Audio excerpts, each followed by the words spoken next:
Назбек Ангереевич, как вы прокомментируете вопрос с ограблением почтовых отделений в республике?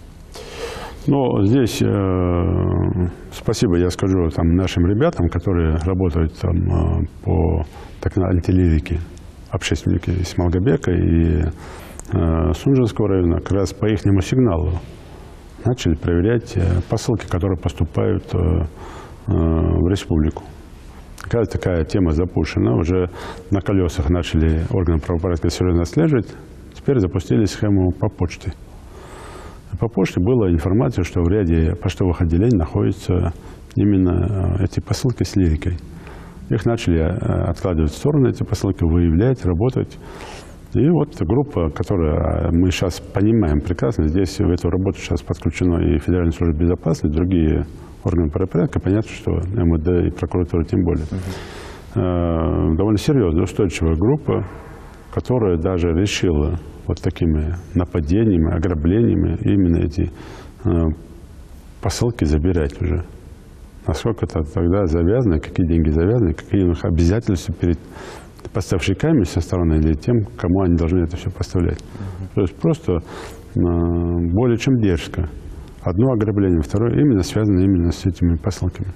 Сейчас там работа налажена, идет, конечно. Вот одно из нападений, ограблений было связано в том числе вот с этими, в том числе посылками Сунжа. Да, там мы сейчас проверяем, в том числе по сумме средств, которые туда поступили, более 600 тысяч рублей, небольшая сумма для этих ограбителей. Но основное, насколько по версии мы слышали, это, конечно, основная причина была именно изъятие этих посылок с лирикой. И в ходе нападения на эту почту циничным образом стреляли в человека с целью убить. Слава Богу, травма есть, но человек выкарабкался. И будем лечить. И спасибо нашим оперативникам и МВД, в первую очередь, которая максимально отработала, и Федеральной службе безопасности, прокуратура, которые содействовали этому вопросу, взаимодействовали с Следственным комитетом. Ну, по горячим следам задержали целую банду. Надо было, конечно, каких-то товарищей вообще даже не задерживать, но закон есть закон. Задержали. Сегодня они находятся уже под следствием. И будем делать все, чтобы их достойно осудили.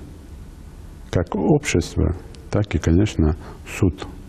Чтобы их осудили, чтобы они получили максимальные сроки, чтобы было другим неповадно такие злодеяния творить на нашей земле.